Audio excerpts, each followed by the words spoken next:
కొన్ని కొన్ని ఆర్థిక అవసరాలను బట్టి అప్పుడప్పుడు మనం వాళ్ళ దగ్గర మళ్ళీ తిరిగిస్తానని అప్పు చేస్తూ ఉంటాం. మనకున్నటువంటి కుటుంబ అవసరాల నిమిత్తం రొటేషన్ చేసుకోవటానికి, మరలా మన దగ్గర డబ్బులు సమకూడినప్పుడు తిరిగి ఇవ్వటానికి మనం వాళ్ళ దగ్గర ఒక్కోసారి అప్పు తెచ్చుకుంటూ ఉంటాం. అప్పు తెచ్చుకున్నప్పుడు అది భారమై కొద్ది కాలానికి తీర్చడానికి కొంత ఆలస్యమైనప్పుడు కొన్నిసార్లు ఎలా ఉంటుందంటే వాళ్ళు ఏమైనా పని చెప్తే చేయాల్సి వస్తూ ఉంటుంది. చాలాసార్లు మన జీవితాల్లో ఈ మాటలు మనం వినుంటాం. వాడికి నేను బాకీ ఉన్నాను కాబట్టి వాడి మాట వినాల్సి వస్తుంది, వాడు చెప్పింది చేయాల్సి వస్తుంది, కానీ లేకపోతే నాకు అసలు చేయటానికి ఇష్టం లేదు అంటారు కొంతమంది. ఈ మాట ఎందుకు జ్ఞాపకం చేశానంటే, మనం ఎవరికైనా రుణస్థులమై ఉంటే వారు చెప్పే మాట వినాల్సినటువంటి పరిస్థితి వస్తుంది. ఎందుకంటే వాళ్ళకి మనం రుణం ఉన్నాం కాబట్టి. కానీ పరిశుద్ధ వాక్యాన్ని పరిశీలన చేసినప్పుడు ఈ దేహం అంట, ఈ శరీరం ఉంది చూడండి, విపరీతమైనటువంటి కోరికలు ఎక్కువండి ఈ శరీరానికి. ఈ శరీరం చాలా లగ్జరీ జీవితాన్ని కోరుకుంటుంది. సుఖవంతమైనటువంటి దానిని, విలాసవంతమైనటువంటి దానిని ఈ శరీరం కోరుకుంటూ ఉంటుంది. శరీరానికి చాలా కోరికలు ఉంటాయి తెలుసా. ఈ శరీరానికి ఉన్నటువంటి ఈ కోరికలన్నీ మనస్సుతో చెప్పి, ఆ మనస్సు హృదయంలో ఒక ప్రక్రియను జరిగించి, ఈ మనస్సు ద్వారా, ఈ హృదయం ద్వారా ఈ శరీరం తన కోరికలు తీర్చుకుంటూ ఉంటుంది. ఈ శరీరంలో ఉన్నటువంటి ఈ అవయవాలు ఉన్నాయి చూడండి, ఈ కాళ్ళు ఉన్నాయి కదా, ఇష్టం వచ్చిన చోటకి పరిగెత్తాలని, ఇష్టం వచ్చిన చోటకి నడవాలని ఈ కాళ్ళు కనిపిస్తూ ఉంటుంది. ఈ కళ్ళు ఉన్నాయి చూడండి, ఈ కళ్ళు రకరకాలైనటువంటి వాటిని చూడాలని ఈ కళ్ళుకి ఆశ కలిగి ఉంటుంది. ఈ నోరు ఉంది చూడండి, అబ్బాబ్బా ఇష్టం వచ్చినట్లుగా మాట్లాడాలని అనిపిస్తూ ఉంటుంది ఈ నోరుకి. ఈ చెవులు ఉన్నాయి చూడండి, ఇవి మహాభయంకరం. రకరకాలైనటువంటి ఈ లోక సంబంధమైనటువంటి ఎన్నో విషయాలను వినాలని కోరుకుంటుంది ఈ చెవులు. ఇలా ఈ శరీరంలో ఉన్నటువంటి ఈ అవయవాలు ఉన్నాయి చూడండి, ఇవన్నీ కూడా రకరకాలైనటువంటి కోరికలు కోరుకుంటాయి. అర్థమవుతుందా?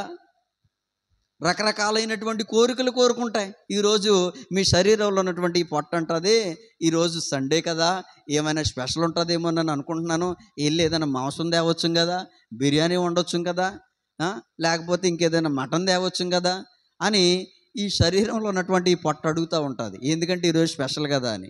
ఇది అడిగింది కదా, దీనికోసం ఏం చేస్తామంటే వెళ్ళి తెచ్చుకుంటాం, ఉన్నా లేకపోయినా. ఆదివారం కదా, ఒకవేళ డబ్బులు లేకపోతే ఎవరినన్నా అడిగి ఆదివారం పూట నా శరీరం ఏమో ఎందుకో మాంసం తినాలని అనిపిస్తూ ఉందని ఎవరో ఒకరిని డబ్బులు అడిగి లేకపోతే వెళ్ళి మాంసం తెచ్చుకుని వండి దీనికి పెడతాం. ఎందుకంటే దీని కోరిక ఏంటి, ఎలా మాంసం తినాలని ఉంది దీనికి. అర్థమవుతుందా? ఉదాహరణకు ఆ మాట చెప్పాను. ఇంకా చెప్పాలంటే భౌతికంగాను ఆత్మీయంగాను ఈ శరీరం చాలా కోరికలు కలిగి ఉంది.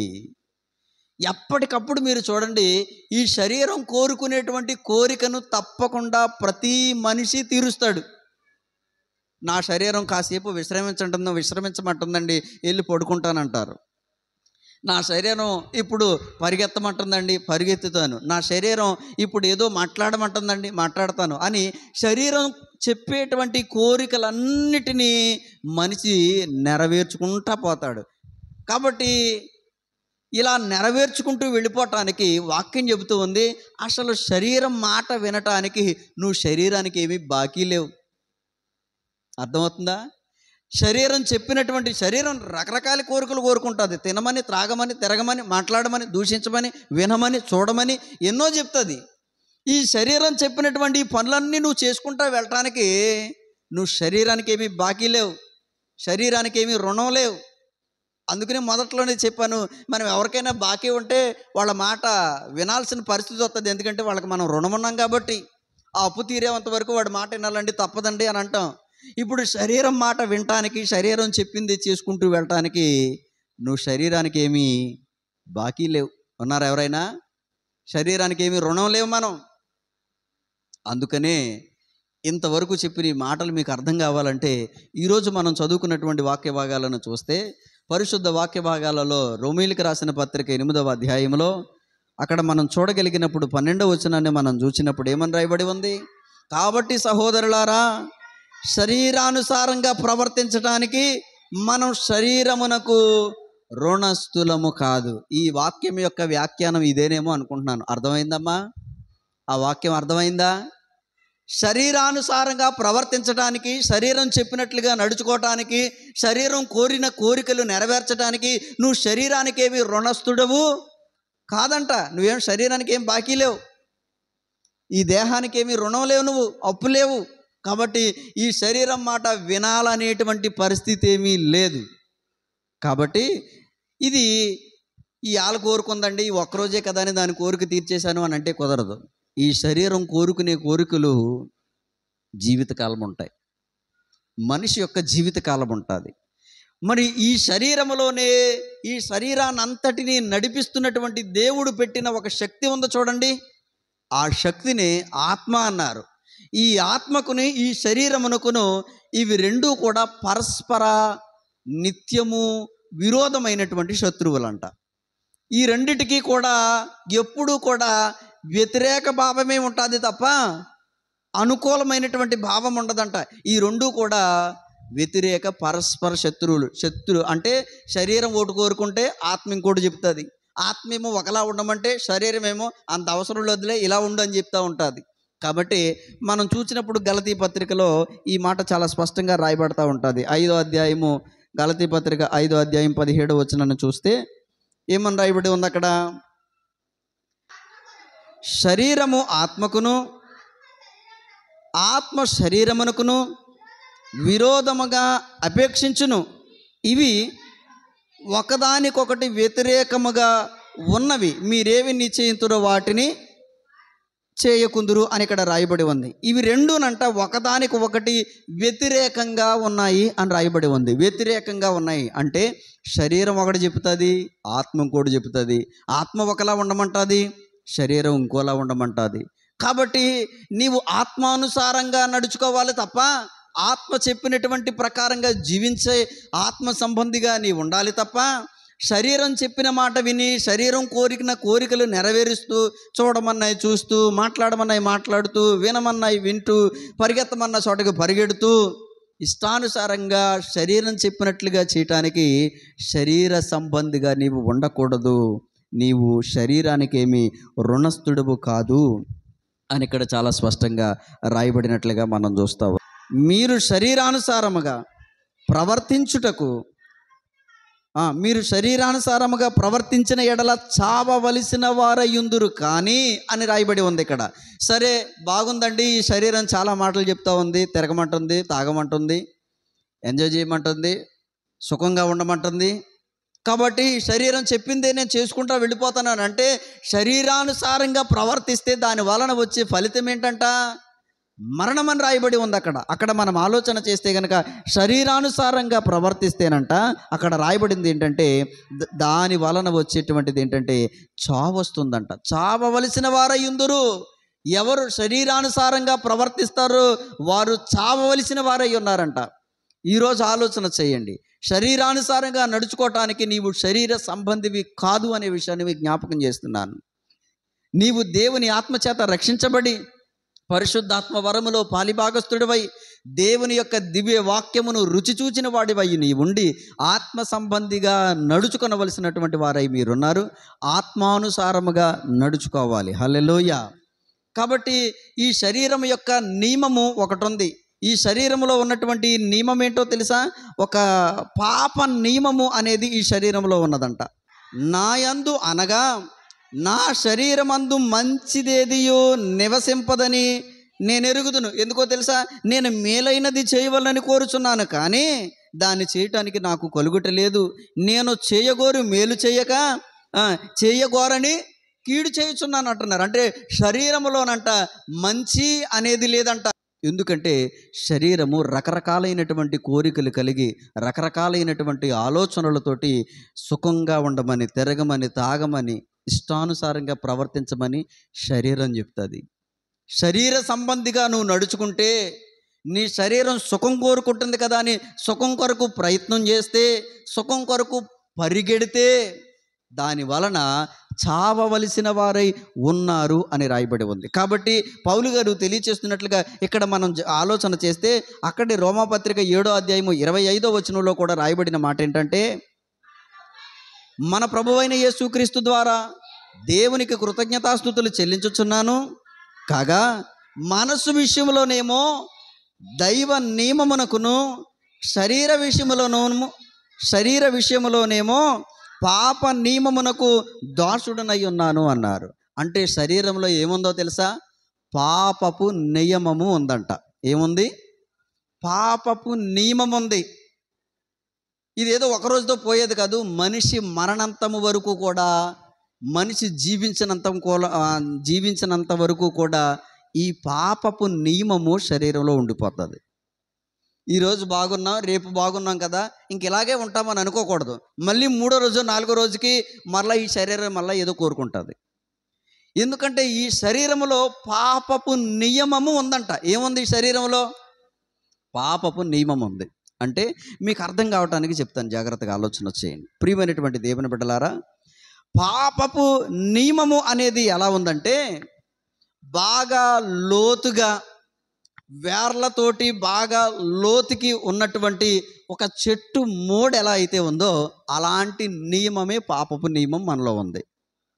ఇప్పుడు ఏంటంటే, ఈ చెట్టు మోడు ఉంది చూడండి, ఇది వేర్లతోటి లోపలికి ఉంది, కానీ పైన చిగురులేవు. ఇది మోడుగా ఉంది, పైన మాత్రం మోడుగా ఉంది, లోపల మాత్రం బలంగా వేర్లు ఉన్నాయి.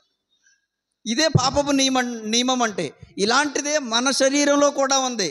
ఇది తీసేయాలంటే కుదరదు. ఎప్పటి వరకు అంటే మనం చచ్చేంత వరకు ఈ శరీరంలో ఈ పాపపు నియమము అలా ఉంటానే ఉంటుంది. మనం చేయాల్సిన పని ఏంటంటే ఆ మోడికి చిగుర్లు రాకోకుండా చూసుకోవాలి. అది మన పరిస్థితి. మనం చేయాల్సినటువంటి పరిస్థితి ఏంటంటే, ఆ లోతుకి పాతుకుపోయినటువంటి ఈ పాపపు నియమము అనబడినటువంటి మోడు ఉందో చూడండి, అది చిగురించుకోకుండా చూసుకోవాలి. అది మనం చేయాల్సిన పోరాటం. అది చిగురించిందా, అది మహావృక్షం అయిపోతుంది. అప్పుడు పాపపు నియమము డెవలప్ అయితే, పాపపు నియమము అభివృద్ధి చెందితే నీ శరీరము చావవలసినటువంటి వారిగా మీరు ఉంటారు. కాబట్టి మీరేం చేయాలంటే, ఆ నియమాన్ని ఏం చేయాలంటే సమాధి చేయాలి. ఆ నియమాన్ని మీలో నుంచి పూర్తిగా తీసేసుకోవాలి. ఆ నియమపు ఆ మోడు చిగురించుకోకుండా ఎప్పటికప్పుడు మీరు ప్రయత్నము చేస్తూనే ఉండాలి అనేటువంటి విషయాన్ని మీకు జ్ఞాపకం చేస్తూ ఉంటాను. ఎందుకంటే ఈ శరీరం అందు ఏమున్నదని ఇక్కడ రాయబడి ఉంది? పాపపు నియమం. మనం ఉన్నదే పాపపు లోకంలో. ఈ నియమం ఎలా ఉంటుందో తెలుసా? అర్థం చేసుకునే ప్రయత్నం చేయండి. దేవునికి మహిమ కలుగును గాక. హల్లెలూయా. అంటే మనం ఉన్నది పాపపు లోకంలోనే. ఈ పాపపు నియమము శరీరంలో ఎలా ఉందో చూడండి. మనకి చెడు కనబడుకోకుండా ఏ రోజు ఉండదో, చెడు వినబడుకోకుండా ఏ రోజు ఉండదో. అర్థమవుతుందా? చెడుని గూర్చినటువంటి ఆలోచన రాకోకుండా ఏ రోజు ఉండదు. ఎందుకంటే మన శరీరములో ఆ నియమం అనేది ఉండిపోయిందంట. ఏ నియమం ఉండిపోయింది? పాపపు నియమము ఉండిపోయింది. కాబట్టి మనం చెడు చూడకోకుండా ప్రతిరోజు మన కంటికి ఎక్కడో ఒక చోట పొరపాటుగానో ఏదో రకంగానైనా సరే చెడు కనపడతా ఉంటుంది. నేను చెడు చూడకోకుండా ఉండాలి అని నువ్వు ప్రయత్నం చేస్తున్నా, ఎక్కడో ఒక చోట కనపడుతుంది. నేనేం జ్ఞాపకం చేస్తున్నానంటే, ఆ చెడు వలన నీ ఆత్మ అపవిత్రమైపోకోకుండా ఏ రోజుకు ఆ రోజు నువ్వు కాపాడుకుంటూ ఉండాలి. అది చెడు కనబడింది కదా అని నువ్వు చూస్తూ ఉన్నావా, ఈ మూడు కాస్త చిగుర్లు వేస్తుంది, మహావృక్షం అవుతుంది. పాప నియమాన్ని డెవలప్ చేయకూడదు, పాప నియమాన్ని అభివృద్ధి చేసుకోకూడదు. ఈ పాపపు నియమాన్ని ఎప్పటికప్పుడు ఏం చేయాలంటే, ఆ మోడు ఎదగకుండా, ఆ మోడు చిగురించుకోకుండా వాటిని ఎప్పటికప్పుడు సమాధి చేస్తూ ఉండాలి. హల్లెలూయా. కాబట్టి ప్రియమైన దేవుని బిడ్డలారా, ఇప్పుడు ఏం చేయాలంటే, నేను జ్ఞాపకం చేస్తున్నాను, మనంతటా మనమే మరి ఈ పాపాన్ని చేయకోకుండా, ఈ పాపపు ఆలోచనలు రాకోకుండా, నా శరీరమేమో ఏవో రకరకాలైన కోరికలు కోరుకుంటుంది. ఈ శరీరం సుఖంగా ఉండమని, తిరగమని, తాగమని, దాని ఇష్టానుసారంగా జీవించమని, చెడు మాట్లాడమని, చెడు వినమని, చెడు చూడమని నా శరీరం మరి తొందర పెడుతుంది, నన్ను అభ్యంతరపరుస్తూ ఉంది. మరి దీన్ని జయించటానికి నాకు శక్తి చాలతా లేదు, మరి ఎలాగా అనేటువంటి ఆలోచన కలిగి ఉంటే దానికి పరిశుద్ధ వాక్యం తెలియచేస్తూ ఉంది, ఆత్మానుసారముగా నడుచుకుని శరీర క్రియలను జయించాలంట. హల్లెలూయా. రోమపత్రిక 8వ అధ్యాయం మనం చదువుకున్నటువంటి ఈ వాక్య భాగాలను మనం చూస్తే 14వ వచనాన్ని 13వ వచనంలో ఆత్మచేత శరీర క్రియలను చంపిన ఎడల జీవించదరని రాయబడి ఉంది. దేవుని ఆత్మచేత ఎందరు నడిపింపబడుదురో వారందరూ దేవుని కుమారులై ఉందురు అని రాయబడి ఉంది. ఇప్పుడు ఏం చేయాలో తెలుసా? ఈ శరీరం కోరుకునేటువంటి ఈ కోరికలను చంపడానికి మనం చేయాల్సిన ప్రయత్నం ఏంటో తెలుసా? దేవుని ఆత్మ సహాయం కోరుకోవాలంట. హల్లెలూయా. ఎందుకంటే దేవుని ఆత్మ సహాయం లేకుండా ఈ శరీరాన్ని మనం లొంగదీయలేం. ఆలోచన చేయి. నీకు వ్యసనం ఉంది, దేవుని ఆత్మ సహాయం లేకోకుండా నీ అంతటి నువ్వు మానేసి ఉండాలనుకుంటే ఉండు. ఎన్ని రోజులు ఉండగలవు? ఉండగలరు ఎవరైనా?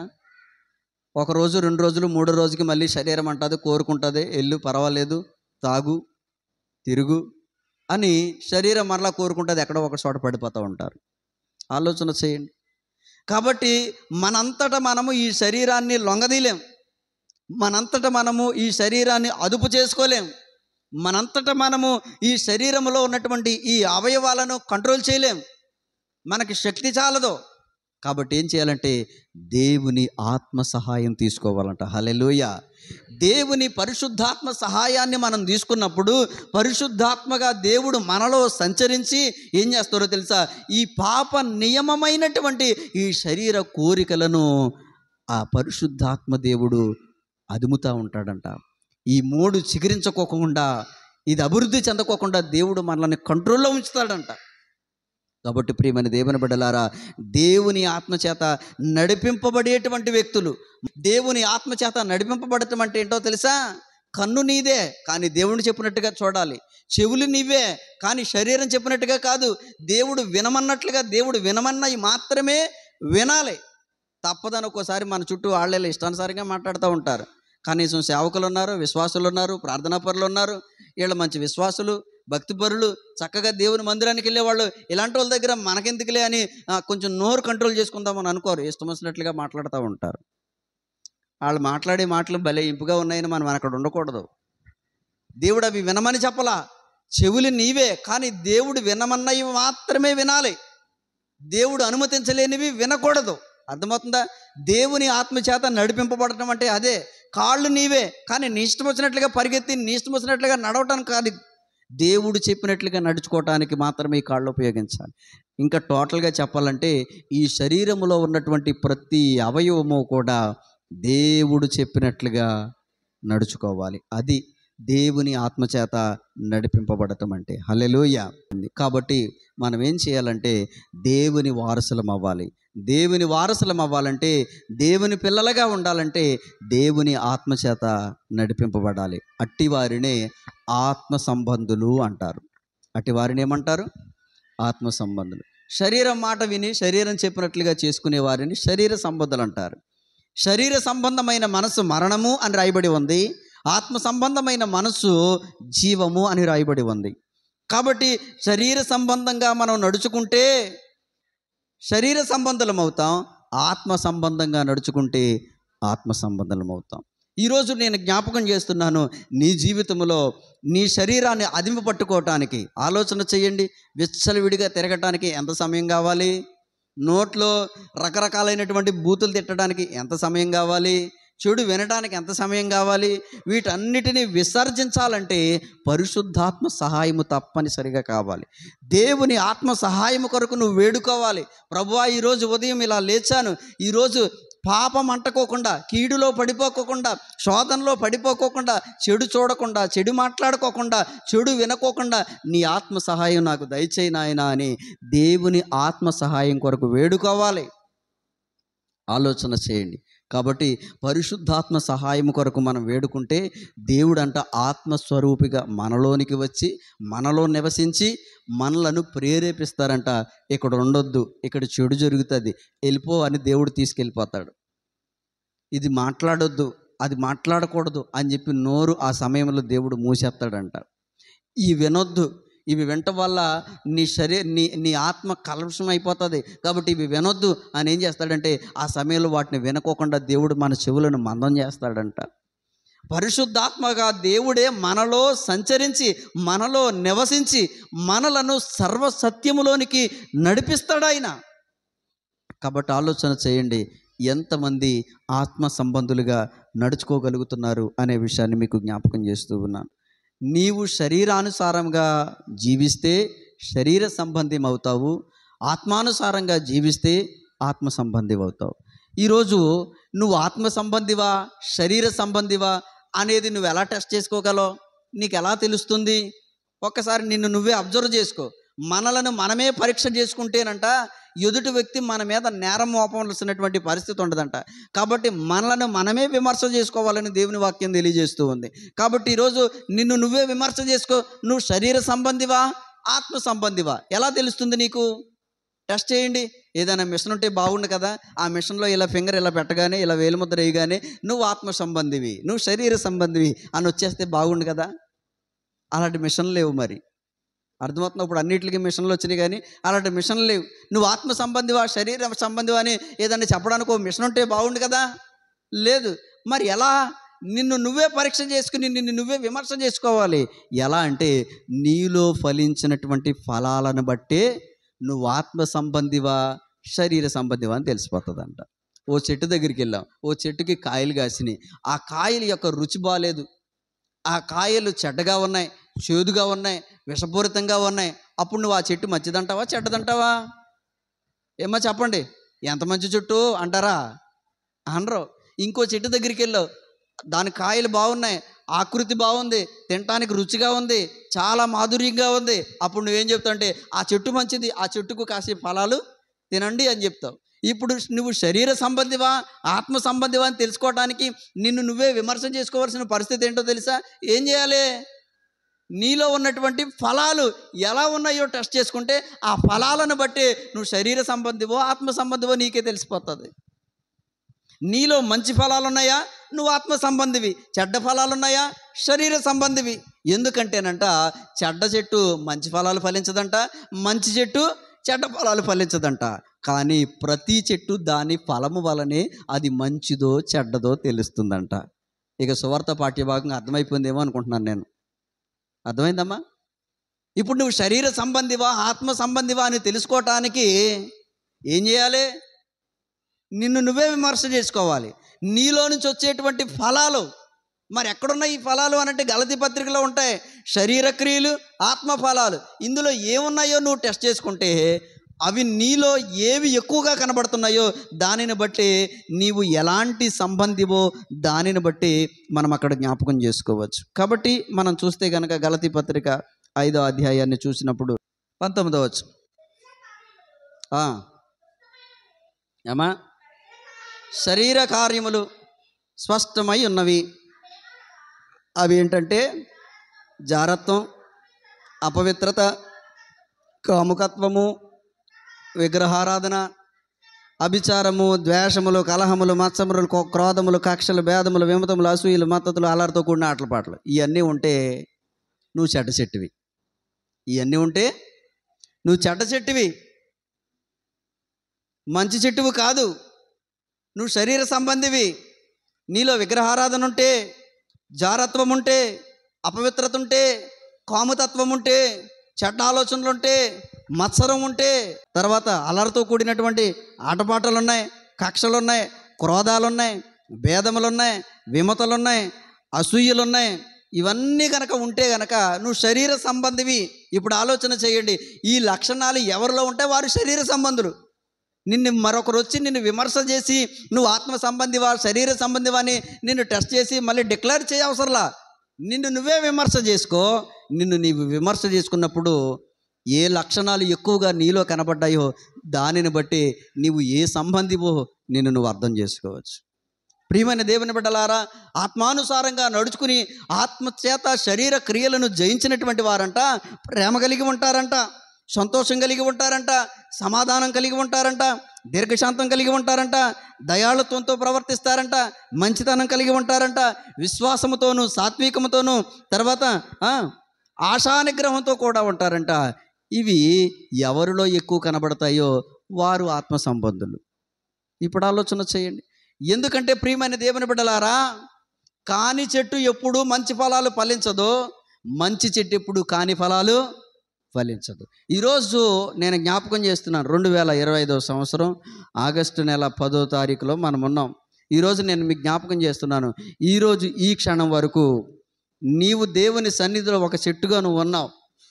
దావీదు అంటాడు, నేనైతే నా దేవుని సన్నిధిలో పచ్చని ఏమన్నాడు, ఒలీవా అన్నాడు. నేనైతే నా దేవుని సన్నిధిలో పచ్చని ఒలీవా అన్నారు. నేను అంటూ ఉన్నాను, మీరందరూ దేవుని సన్నిధిలో ఓ మంచి చెట్ల వలె ఉన్నారు అని అనుకోండి. నేను అంటూ ఉన్నాను, మీలో ఉన్న ఫలాలు చూడండి.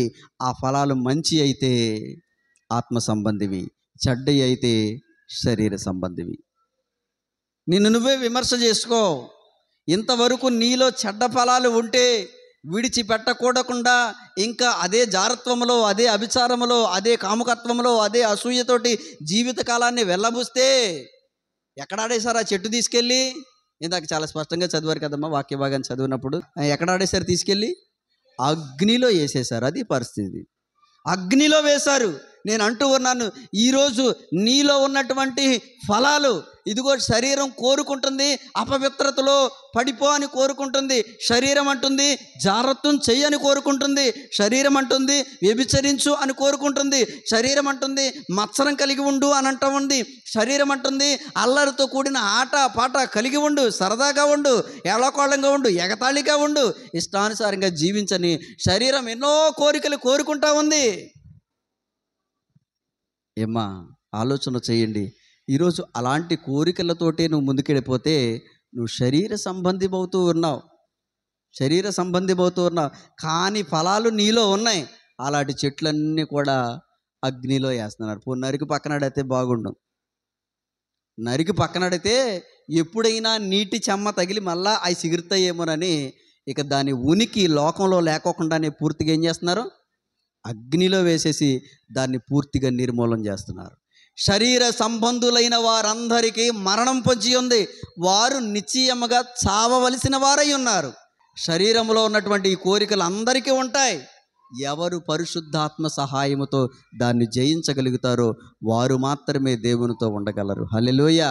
ఎవరికి లేవు కోరికలు? అందరికీ ఉంటాయి.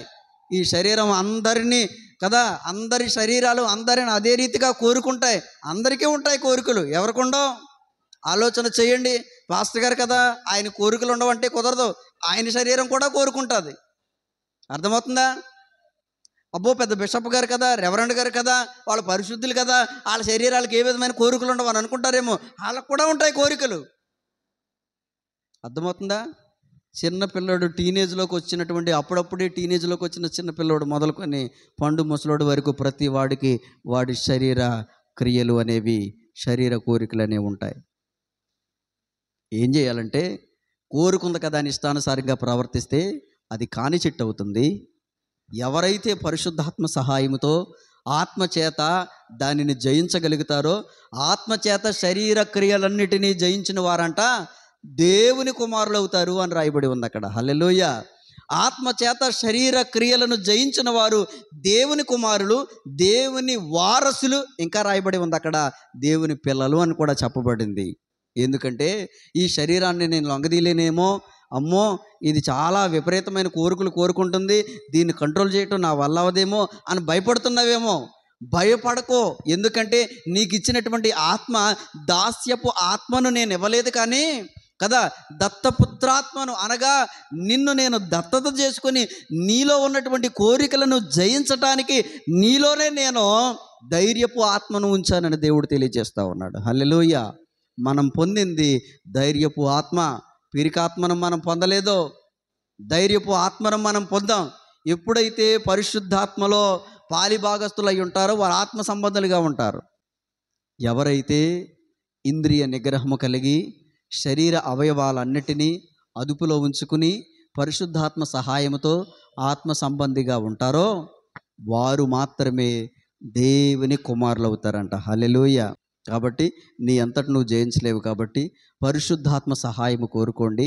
దేవుడు ఆత్మరూపిగా మనలో సంచరించి మనలో ఉన్నటువంటి శరీర క్రియలన్నిటినీ, శరీరపు ఫలాలు మనం ఏవైతే చదువుకున్నామో జారత్వము, అభిచారము, అసూయ, మత్తతలు, ఇవన్నీ ఏవైతే శరీర క్రియలను మనం చదువుకున్నామో వాటన్నిటినీ దేవుని ఆత్మచేత జయించి ఆత్మ సంబంధిగా నీవు ఉంటావు. కాబట్టి ఈరోజు నువ్వు ఏ రీతిగా ఉన్నావో దేవుని సన్నిధిలో జ్ఞాపకం చేసుకో.